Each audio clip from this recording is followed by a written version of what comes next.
मधुर भाषा संस्कृतम्, मृदुल भाषा संस्कृतम्। सर्वेभ्यो नमो नमः। आज की संस्कृत कक्षा में आप सबका स्वागत है और आज हम जानने वाले हैं संस्कृत के प्रसिद्ध कवियों से संबंधित प्रश्नों को। ये प्रश्न हमारे पास कई तरीके से पूछे जा सकते हैं, जैसे मल्टीपल चॉइस क्वेश्चन के रूप में या फिर ऑब्जेक्टिव टाइप क्वेश्चन के रूप में जहां पर चॉइस नहीं होती है, या फिर सब्जेक्टिव टाइप क्वेश्चन के रूप में यानी कि लॉन्ग क्वेश्चन के रूप में। और इसके अलावा ये प्रश्न बहुत सी प्रतियोगी परीक्षाओं में भी पूछ लिए जाते हैं। तो सबसे पहले आपको क्या करना है, तो सबसे पहले आपको अपने सिलेबस को जानना है ताकि ये पता चल सके कि किस तरीके से हमारे सिलेबस में इन संस्कृत के कवियों से संबंधित प्रश्नों को जोड़ा गया है। तो एक श्रृंखला में हम संस्कृत के प्रसिद्ध कवियों से संबंधित प्रश्नों को जानने वाले हैं, तो इसलिए आप हमारे साथ सभी लेक्चर्स में जरूर जुड़े रहें। तो सबसे पहले हम इन संस्कृत के प्रसिद्ध कवियों से संबंधित प्रश्नों को बहुत शॉर्ट डिटेल में जानेंगे ताकि माइंड में इतना सेट हो जाए कि हमें किसी भी तरीके से प्रश्न पूछ लिया जाए तो हम उन प्रश्नों को हल कर सकें। अपने साथ एक नोटबुक रखिए और साथ साथ नोट डाउन करते रहिए। जहां भी आपके डाउट्स हो तो आप कमेंट बॉक्स में पूछ सकते हैं। तो चलिए देर ना करते हुए आरंभ करते हैं। हम पिछले कई लेक्चर से संस्कृत के प्रसिद्ध कवियों के परिचय को जान रहे हैं। तो चलिए सबसे पहले गद्य कवि दंडी के जीवन संबंधित वृतांत को जानते हैं। तो इससे ही पहले हम इसकी शॉर्ट डिटेल जान लेते हैं। ये 3 गद्य कवि कौन से हैं और इनके द्वारा कौन कौन से गद्य काव्य लिखे गए हैं, उनकी क्या विशेषता है। सुबंधु, दंडी और बाणभट्ट संस्कृत के 3 प्रसिद्ध गद्य काव्य हैं। सुबंधु के द्वारा कौन सा गद्य काव्य लिखा गया है, वासवदत्तम, और दंडी के द्वारा दशकुमार चरितम, और बाणभट्ट के द्वारा कादम्बरी। उसके बाद हम जानते हैं कि गद्य काव्य किसे कहते हैं, जो रचना छंद इत्यादि से रहित होती है। ऐसे श्रव्य काव्य को गद्य काव्य कहते हैं। और उसके अतिरिक्त भी परिभाषा दी गई है कि जो पद्य से रहित रचना होती है उसे गद्य कहते हैं। पद्य से स्पष्ट है स्टूडेंट्स कि पद्य क्या होते हैं, जो आप श्लोक भाग या फिर हिंदी में जैसे देखते हैं दोहा इत्यादि, उस भाग को हम पद्य कहते हैं। जहां पे श्लोक इत्यादि से रहित रचना होगी तो वह रचना गद्य होगी। ठीक है स्टूडेंट्स। और आप देखिए गद्य जो रचना है उसे कैसे परिभाषित किया, क्योंकि मानव जो है अपने विचार किस भाषा में अभिव्यक्त करेगा, श्लोकों में अभिव्यक्त करेगा या फिर गद्य में करेगा, गद्य में करेगा। अपने विचारों की अभिव्यक्ति प्रत्येक व्यक्ति किस भाषा में करता है, गद्यात्मक भाषा में करता है। और गद्य शब्द गद धातु से यत प्रत्यय कर बना है। तो इस तरीके से आपसे ये जो प्रश्न पूछे जाएंगे कि 3 गद्य कवि कौन से हैं, उनके द्वारा रचित 3 गद्य काव्य कौन से हैं, गद्य काव्य किसे कहते हैं, गद्य शब्द की उत्पत्ति किस प्रकार हुई है, तो इन प्रश्नों को आपने तैयार करना है। ठीक है स्टूडेंट्स। गद्य के विषय में बहुत सुंदर कहा गया कि गद्यम कविनाम निक्षम वदंती, कि गद्य कवियों की निक्षा माने कसौटी है। अगला प्रश्न पूछा जाता है कि गद्य काव्य की सृष्टि किस प्रकार हुई, तो आप बताएंगे कि पद्य काव्य से लोक कथाओं के माध्यम से हुई। अब हम जानते हैं कि गद्य काव्य के कितने भेद हैं।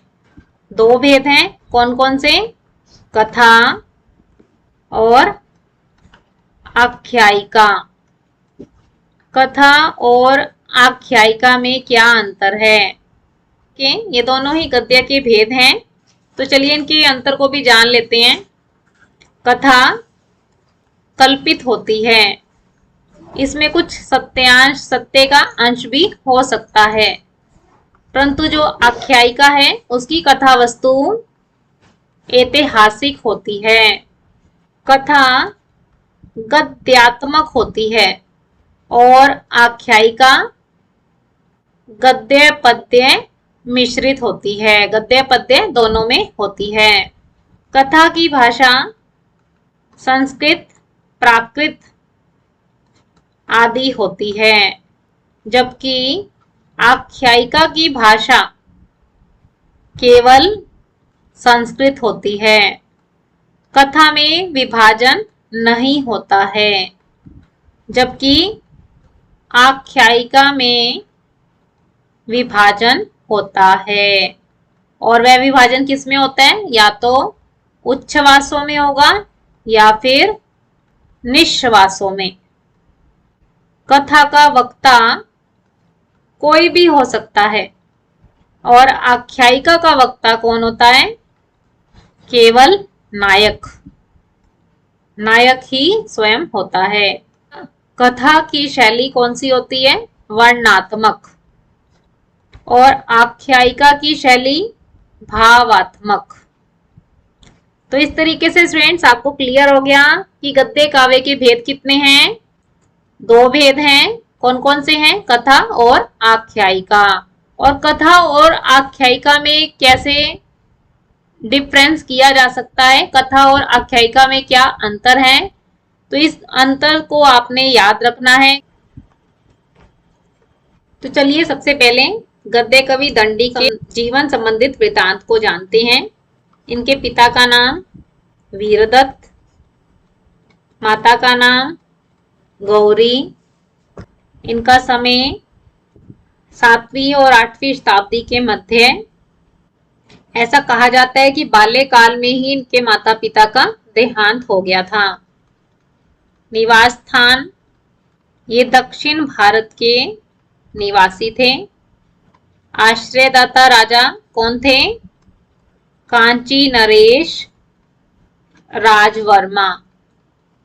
दंडी ने राजवर्मा के पुत्रों के शिक्षण के लिए कौन सा ग्रंथ लिखा? काव्यदर्श। कितनी रचनाएं लिखी? 3। कौन कौन सी? दशकुमार चरितम, दूसरी रचना है काव्यदर्श, जो कि राजा राजवर्मा के पुत्रों को शिक्षण देने के लिए दंडी के द्वारा लिखी गई। और तीसरा है अवंती सुंदरी कथा। दशकुमार चरितम में कथा व आख्यायिका दोनों के लक्षण हैं, परंतु इनकी गणना कथा में की जाती है। दशकुमार चरितम यह गद्य काव्य है। काव्यदर्श यह काव्य शास्त्र है। और अवंती सुंदरी कथा नाम से स्पष्ट है, यह कथा है। तो इस प्रकार उन्होंने 3 प्रकार की रचनाओं को लिखा। तो सबसे पहले हम दशकुमार चरितम के विषय में जानते हैं। नाम से स्पष्ट है, देखिए कि 10 राजकुमारों के जीवन को चित्रित किया गया है। इसकी कथा काल्पनिक है। इसकी सबसे बड़ी विशेषता यह है कि इसमें तत्कालीन समाज का वर्णन किया गया है कि उस समय भी समाज में चालाकी, धूर्तता, छल कपट, ठगी इत्यादि का वातावरण दिखाई देता था। विभिन्न श्रेणियों और वर्गों के चरित्र चित्रण में भी तत्कालीन समाज की झांकी हमें दिखाई देती है। और इसकी सबसे बड़ी विशेषता यह है कि पंचतंत्र के समान इसमें एक कथा दूसरी कथा को जोड़ रही है। इसके नायक हैं राजवाहन और नायिका है अवंती सुंदरी। राजवाहन के पिता का नाम है राजहंस और राजवाहन की माता का नाम है वसुमती। और 10 राजकुमारों के नाम हैं राजवाहन, सोमदत्त, पुष्पोद्भव, अपहारवर्मन, उपहारवर्मन,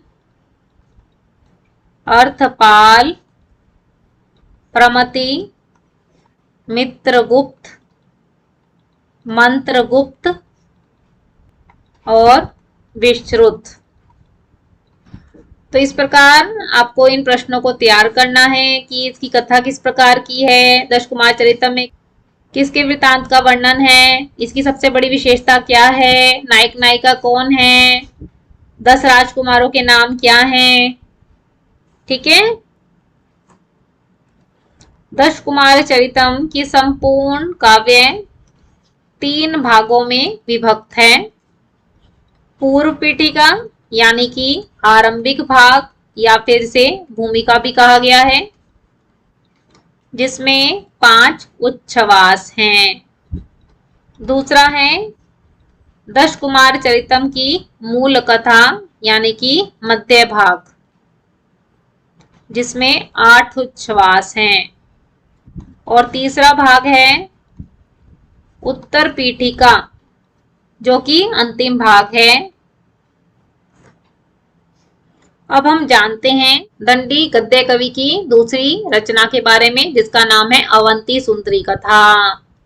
और इसकी कथा वस्तु दशकुमार चरितम की कथा वस्तु के साथ साम्य रखती है। और इसके नायक कौन है, राजवाहन। और नायिका कौन है, अवंती सुंदरी। और इस काव्य का नामकरण नायिका के नामकरण पर किया गया है। इनकी तीसरी रचना है काव्य दर्श, जो कि काव्य शास्त्र की श्रेणी में आती है, जो कि एक अलंकार शास्त्र का ग्रंथ है।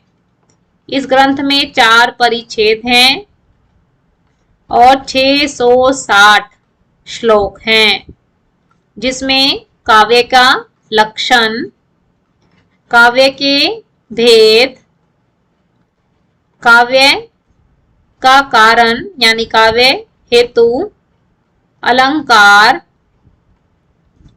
काव्य के दोष और काव्य के गुणों इत्यादि विषयों का विवेचन है। और उसके अतिरिक्त इन तीनों रचनाओं में गद्य कवि दंडी ने वैदर्भी रीति का प्रयोग किया है। और वैदर्भी रीति किसे कहते हैं, जिसमें अल्प समास होते हैं। अल्प समास से युक्त रचना कौन सी होती है, वैदर्भी रीति वाली। और दंडी किस लिए प्रसिद्ध है, पिछली क्लासेस से हम एक श्लोक याद कर रहे थे, वो कौन सा श्लोक था, उपमा कालिदासस्य भारवे अर्थ गौरवम दंडिनः श्रीहर्षः पदलालित्यम माघे सन्ति त्रयो गुणाः। तो यहाँ देखिए कि दंडी में किसकी प्रधानता है, पद लालित्य की प्रधानता है। तो इस तरीके से स्टूडेंट्स आपको इन प्रश्नों को तैयार करना है, ताकि ये प्रश्न किसी भी तरीके से पूछ लिए जाएं, चाहे वह मल्टीपल चॉइस के रूप में है, चाहे ऑब्जेक्टिव टाइप क्वेश्चन के रूप में है, तो आप उन्हें आसानी से हल कर सकें। जब आपको इनकी शॉर्ट डिटेल पता होगी तो आप इनसे सब्जेक्टिव टाइप क्वेश्चन भी बहुत आसानी से तैयार कर पाएंगे। अगर आप चैनल पे नए आए हैं तो चैनल को सब्सक्राइब कीजिए और साथ में लगे बेल आइकन को प्रेस करके ऑल को सिलेक्ट कर लीजिए, ताकि आने वाली सभी नोटिफिकेशन सबसे पहले आपको मिले। अगर आपको ये प्रश्न सब्जेक्टिव टाइप के रूप में आ गए तो कैसे अटेम्प्ट करोगे, सबसे पहले भूमिका, उसके बाद इनका जीवन परिचय, जिसमें आप इनके माता पिता, जन्म स्थान, शिक्षा, दीक्षा, किस राजा के आश्रित रहे, ठीक है, विवाह इत्यादि आप यहाँ पर जोड़ेंगे। और उसके पश्चात इनका समय बताएंगे कि अंतः व बाह्य शास्त्रीय के अनुसार क्या समय बताया गया है। और उसके पश्चात इनकी हम रचनाएं बताएंगे, फिर उनकी रचनाओं को हम डिटेल में बताएंगे और उन रचनाओं में किन किन पक्षों पर बात की गई है, कौन कौन सी विशेषताओं पे बात की है। जैसे तो यहाँ पे इसकी हम सब हेडिंग बनाएंगे, प्रकृति चित्रण, उनकी रचनाओं में किस प्रकार का प्रकृति का चित्रण है, सामाजिक चित्रण, राजनीतिक चित्रण, धार्मिक चित्रण, पात्रों का चित्रण, चरित्र चित्रण इत्यादि विशेषताओं को जोड़ा जा सकता है, ठीक है। और उसके पश्चात हम बताएंगे कला पक्ष और भाव पक्ष को। कला पक्ष में क्या आएगा, भाषा शैली, किस प्रकार की भाषा का प्रयोग किया गया है, और उसके बाद अलंकार और छंद के बारे में बताएंगे। भाव पक्ष में आप बताओगे कि कौन सा भाव है, कौन सा रस का प्रयोग है, कौन सी रीति व गुण का प्रयोग किया गया है। तो फिर एंड में आप निष्कर्ष बताएंगे।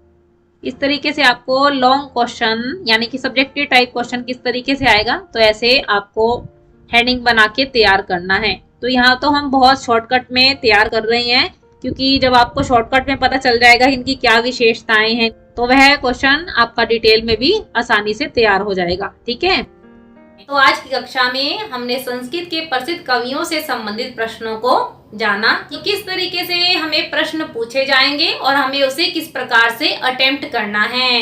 तो इससे संबंधित आपका कोई भी डाउट हो तो आप कमेंट बॉक्स में पूछ सकते हैं। आपकी कोई सजेशन हो तो वह भी आप कमेंट बॉक्स में बता सकते हैं। आपको लेक्चर कैसा लगा यह भी आप कमेंट बॉक्स में जरूर बताएं। अगर आपको लेक्चर अच्छा लगा तो आप इसे लाइक कीजिए, ज्यादा से ज्यादा अपने फ्रेंड्स के साथ इस लेक्चर को शेयर कीजिए। और अगर आप संस्कृत की अपडेट के साथ जुड़ा रहना चाहते हैं, सिलेबस कवर करना चाहते हैं, संस्कृत को सीखना चाहते हैं, तो आप चैनल को सब्सक्राइब भी जरूर कीजिए। आप हमें फेसबुक और इंस्टाग्राम के पेज पे भी फॉलो कर सकते हैं। आशा रख सकते हैं कि आपने इस लेक्चर को बहुत ध्यान से सुना होगा और साथ साथ नोट्स भी बनाए होंगे। तो ऐसी नई अपडेट्स और नए टॉपिक के साथ हम मिलते रहेंगे। नमो नमः। नमः संस्कृताय।